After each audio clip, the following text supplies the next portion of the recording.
এই উম্মতের জন্য তো সুবাদে আমি এক হাদিস আপনাদেরকে দেখাইতেছি, রসুল কি পাইলাম আর কি করতেছি। ওই রসুলের কারণে এই উম্মত জাহান্নামে যাবে, কিন্তু হাতকড়ি থাকবে না।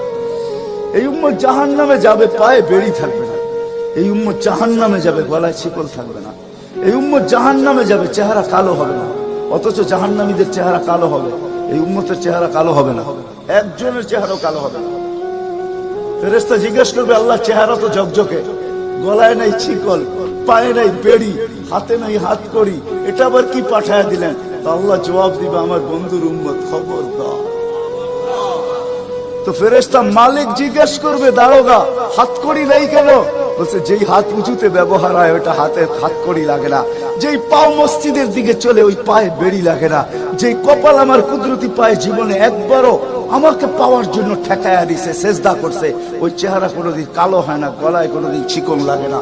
3 জায়গায় আগুন লাগাবে না, খবরদার। চেহারায়, হাতে, পায়ে, বাকি শরীরে লাগায় দাও। আগুনকে যখন মালিক হুকুম দিবে ধরার জন্য, আল্লাহ আমাদেরকে শিখায় দিবে, স্মরণ করায় দিবে, আমরা কলেমা পড়তে থাকবো। আগুন আসবে আর যাবে, আসবে আর যাবে, ধরবে না। একবার, দুইবার, 3 বার হবে। মালিক পোড়া চার্জ করবে, লাঠি চার্জ করবে, ধরিস না কেন? তো আগুন বলবে, লাইসালি সুলতানুন আলা মান ক্বালা লা ইলাহা ইল্লাল্লাহ মুহাম্মাদুর রাসূলুল্লাহ। এই কলেমা যে পড়ে তাকে ধরার ক্ষমতা আমার নাই। তারপরে আল্লাহ নিজে কি করবে? ইমাম কুরতুবী রাহমাতুল্লাহ আলাইহি লেখেন, ফাআমাতাল্লাহু মাউতাতান, আল্লাহ আমাদেরকে ঘুম পড়ায়া দিবে। মৌতের যেরকম ঘুমের দোয়া, মৌতের দোয়া আর ঘুমের দোয়া একই দোয়া।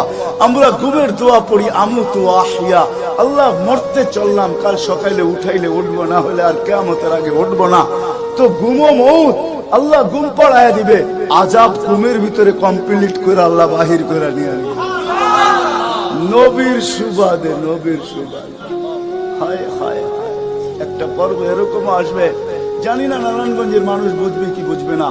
একটা পর্ব এরকমও আসবে নবীর সুবাদে, একটা পর্ব এরকমও আসবে নবীর সুবাদে, এরকম একটা পর্ব আসবে। আল্লাহ জিবরিলকে ডাইকা বলবে যে আরশের সাথে কান লাগাও। তো দেখবে যে আরশের সাথে কান লাগায় একটা ক্ষীণ আওয়াজ আসতেছে, যেইখানতে বলতেছে, হান্নান মান্নান আনকিযনি, ও হান্নান মান্নান আমাকে বাঁচানা। তো জিবরিল বলবে, বড় ক্ষীণ আওয়াজ, হান্নান মান্নান বলে বাঁচাইতে বলতেছে। বলছে, জিবরিল দৌড়ে যাও, আমার বন্ধুর উম্মত আমাকে বাঁচানোর জন্য ডাকতেছে। জিবরিল যাবে দোজখের কাছে, মালিকের কাছে যাবে। মালিক লিস্টি দেখা বলবে, কেউ বাকি নাই, আখরাস তো সবাইকে বাহির করে দিছি। ফিরে আসবে, আবার শোনাবে, আবার যাবে, আবার ফিরত আসবে। তৃতীয়বার এসে আল্লাহর ঠিকানা বলে দিবে, যাও দোজখের ওই অথই তলদেশে যায় দেখো, কয়লার মতো কয়লা হইতে হইতে পোকার রূপ ধরে গেছে, উপরে পড়ে আছে, ওইখানে যায় কান লাগাও। তো দুইজনে যায় কান লাগাবে, তো দেখবে ওইখান থেকে ক্ষীণ আওয়াজ বাহির হইতেছে, ইয়া হান্নান ইয়া মান্নান আনকিযনি, ও হান্নান ও মান্নান আমাকে বাঁচা না। ওই আওয়াজ আল্লাহর আরশের সাথে এসে টক্কর মারবে, ওইখান থেকে উঠায় নিয়ে আসবে, বলবে, আমার বন্ধুর উম্মত উঠায় নিয়ে আস, আমি ওয়াদা